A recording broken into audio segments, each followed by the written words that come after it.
আজি এটা বিশেষ প্ৰশ্ন ইণ্টাৰেষ্টিং প্ৰশ্ন এটি আমি বাছনি কৰিছোঁ আৰু এই প্ৰশ্নটি পঠিয়াইছে মাজুলীৰ পৰা।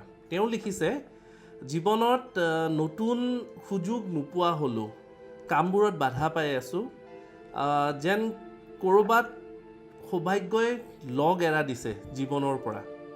কি কৰিলে সৌভাগ্য পুনৰ ধৰা দিব জনাবচোন। প্ৰায়বোৰৰ এনেকুৱা ধৰণৰ সমস্যা আমি দেখোঁ।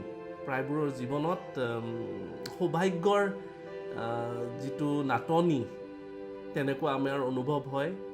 দুৰ্ভাগ্যই যেন আহি ধৰা দিছে সেনেকুৱা যেন হয়, সৌভাগ্য যেন ক'ৰবাত আঁতৰি গৈছে সেনেকুৱা যেন অনুভৱ হয়।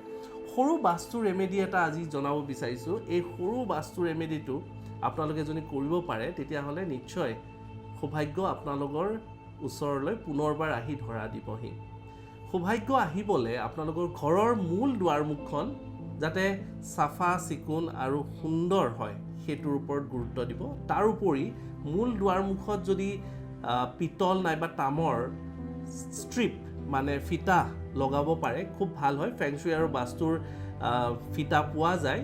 যদিহে ফেংচুই বা বাস্তুৰ ফিটা পোৱা নাই তেনেহ'লে আপোনালোকে যিকোনো তাঁৰ লগাব পাৰে, ব্ৰঞ্জৰ তাঁৰ, কপাৰৰ তাঁৰ। তাৰ উপৰি গল্ডেন বা কপাৰ কালাৰৰ, ব্ৰঞ্জ কালাৰৰ আপোনালোকে চিহ্ন লগাব পাৰে, যেনে স্বাস্তিক, ওম, শুভ, লাভ এনেকুৱা ধৰণৰ চিম্বল আপোনালোকে ঘৰৰ দুৱাৰমুখত লগাব পাৰে। ইয়াৰ পৰাও আমাৰ জীৱনলৈ সৌভাগ্য অহাৰ দুৱাৰখন মুকলি হ'ব। আৰু এনেকুৱা ধৰণৰ প্ৰশ্ন যদি আপোনালোকৰো আছে আমাক কমেণ্ট কৰক। আপোনালোকৰ প্ৰশ্নটি আমি উত্তৰ দিবলৈ চেষ্টা কৰিম। ধন্যবাদ।